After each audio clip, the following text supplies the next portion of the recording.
Scalar multiplication of a vector means multiplying each component of the vector by the same scalar to produce a new vector. From a geometric perspective, scalar multiplication of vector is a scaling transformation. Positive scalar stretches or shrinks the vector in the same direction, while a negative scalar does the same but reverses its direction. Multiplying a vector by 0 results in a zero vector. In the RGB color space, the red, green, and blue vectors can each be scaled by a scalar k. When k is in between 0 and 1, the vector's length decreases as k approaches 0, making the color darker.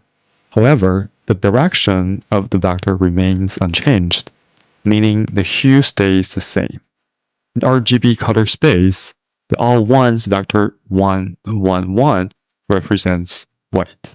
Multiplying it by a scalar k produces a new color, gray. When k is close to 0, it shifts towards black. When k is close to 1, the color appears nearly white.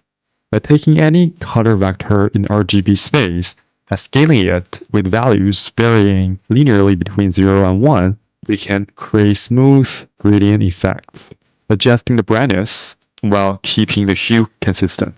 In vector operations, combining scalar multiplication with vector addition enables us to spine higher dimensional spaces. For example, given two non-zero vectors a and b, their weighted sum is called a linear combination.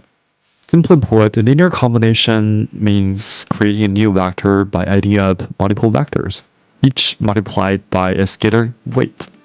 If two non-zero vectors a and b are not collinear, we call them linearly independent. When k and t take all possible real values, the linear combination of two non-collinear 2D vectors can span an entire 2D plane.